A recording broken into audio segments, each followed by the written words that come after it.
Okay, so this is how we made the orbs for our Christmas show.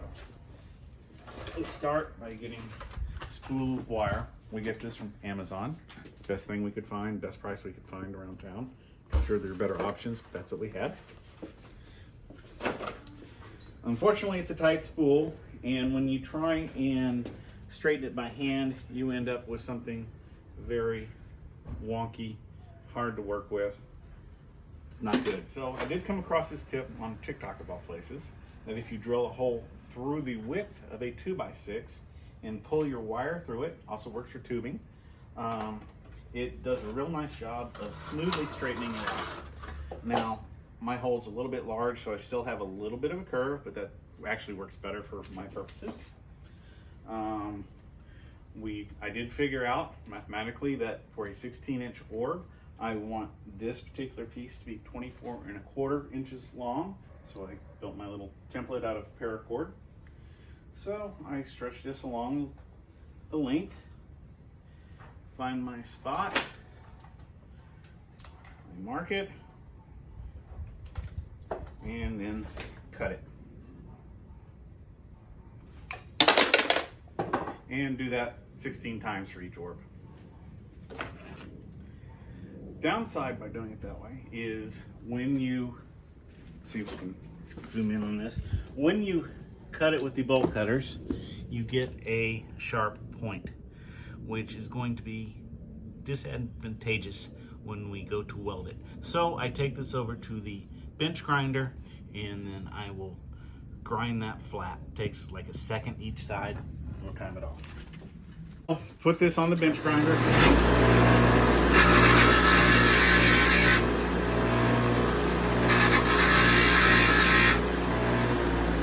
That's it, not easy. Avoid the ends, they get very, very hot.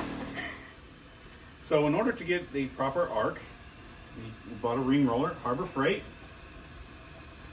You can just run it through there. It's in my way right now. Gives us a nice smooth arc. The ring roller is adjustable through this lever or knob. Our 12-inch, I obviously had to screw that down a little bit more. I have marks on my board, verify it's the right, I have the right arc, matches up perfectly. And I do that 16 times for each orb.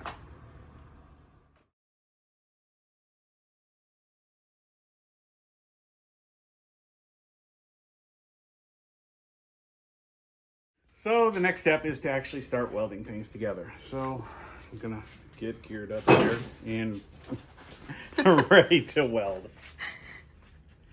Okay, because of the way I end up set up for the welding, I got these welding sleeves off Amazon to protect my arm, and of course a good welding glove, because I end up supporting most of the welding with this hand, and as you can see from the glove, it does get spatter and it's uncomfortable if you're not wearing a glove.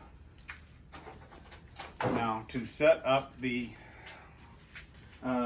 my welding station here, which is quite crowded and messy, I built this little, it's not exactly a jig, but I have this little setup here. Piece of angle iron that I drilled and then tapped to accept a 1/4-inch screw. So I start with a 1/4-inch fender washer. It's 1 1/4 inches in diameter. And put it on top there. Put my little nut in place, and I screw it down. Hold it in place. And that's how I get started for the welds. Welding.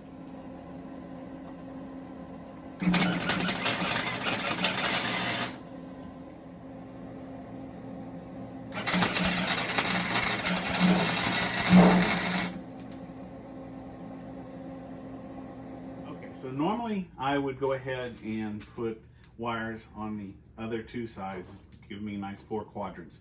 For the purpose of this video, we're going to shortcut this a little bit, and then I'm going to set up the jig to get the proper height.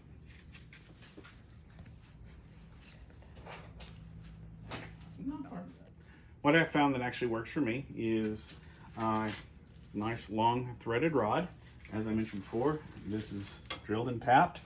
So again, I put my washer down here, I run my threaded rod in, tighten that up a little bit so it doesn't spin. Then I can take my beginnings of a frame. Oops, actually I skipped a step there. I take my tape measure and measure from the washer to the bottom of the nut to get the proper depth of orb. So right there.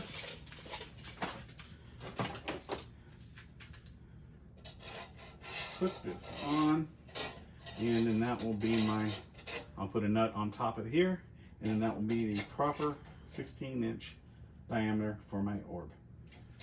Okay, so that's my setup. Like I said, normally I have 4 wires attached, but I'm shortcutting it a little bit for the video, and then I will be able to weld those onto the bottom, and we'll have a completed frame.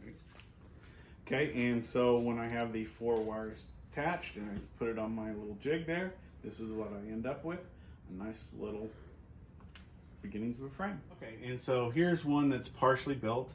You can see I've made it about halfway around, adding the wires, and I leave these running free at the top. Honestly, I just end up kind of eyeballing it. I come in with the first one in between the quarters, and then once I have that in place, I'll add another one in between there and another one in between there, and that's how I do each quarter of the orb. Okay, so this is a completed 16-inch orb. Pay no mind to the quality of the welds. I promise you they'll hold, and all I do is have to hold some lights, so we're good there. I do prime the top and bottom both in and out to make sure that we don't get any rusting on the welded parts. That'll happen in just a little bit. But now for the second part, which is actually building the light strands. Okay, so my wife and I searched around for a long time trying to figure out how to actually attach the lights to the frame. We experimented with several different things. Nothing really worked. Hot glue, tape, just using zip ties that just spun around, didn't work. Stumbled across mega tree strapping. It's perfect, absolutely perfect. So we get it in a big spool, cut it, use one for a template, cut it to length. I found that these do a great job of cutting the strapping, better than scissors, better than wire cutters, better than anything else I've tried. So once you cut it to length, very important to angle each end and angle it the same direction on each end of the strap. When you actually put it onto the orb, it helps to not cover up the lights as they go on. I have that one upside down because you can see you're going to be closer together at the bottom. Therefore, you need to cut that strap so that the strapping doesn't actually cover up the light. It's a whole lot easier to attach. And the next part is just pushing pixels into the strapping. If you're watching this, you're familiar with pixels, X-lights, you know that process very well. As you're pushing these pixels and as you finish a strap and go to the next strap, it's very important that you alternate the angles at the end. It has to do with as you attach it to the orb. This one will swing around like, let's try that again.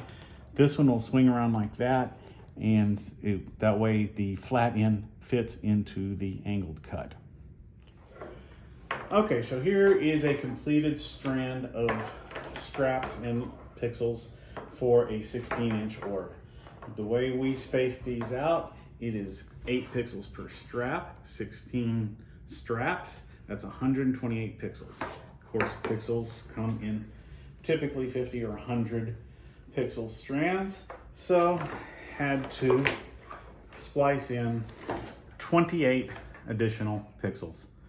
I choose to use solder and heat shrink. You can attach them any way you prefer.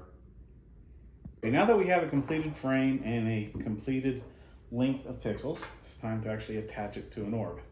So you just pick an end. I like to take the angled end and put it on the inside of a wire. Take a 4-inch zip tie, run it through the holes to attach it. The end will only have 2 holes because when we cut that angle, You clipped off one of the holes, one of the 3 holes that are typically there. So we'll put that on there. I know this is hard to see, but I promise you, I'm just standard zip tie. We'll get that snug, not completely tight. Slide that down. And then I like to go to the middle, which is 4 pixels. Again, these straps will have 3 holes. I like to get the 2 holes that are going to be over the wire. And with this frame, I can stick my hand through here to make this a little easier.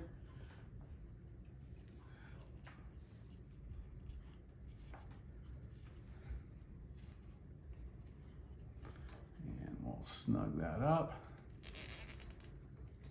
And then I'll go back to the middle, which will be between these 2. Put another one in. Okay, we're putting this one in between. Zip tie this up. And again, we're just gonna snug it up. Not completely tight yet.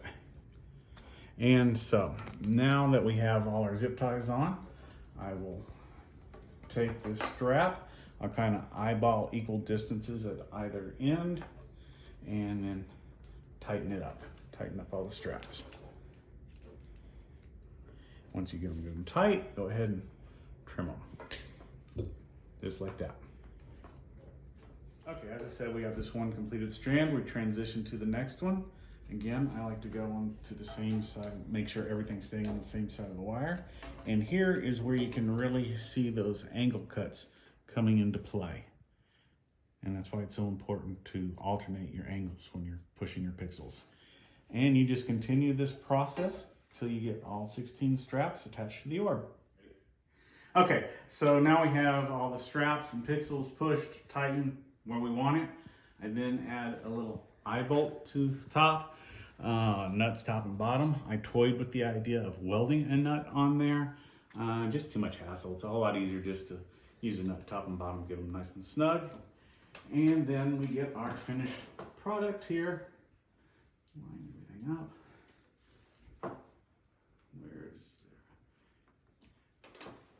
And this is a completed 16-inch orb.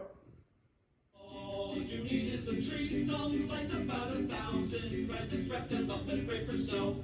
Run to your closet, find your Christmas sweater, screaming carols all the way. Maine, all the way to California, it's the Christmas, can't get Halloween.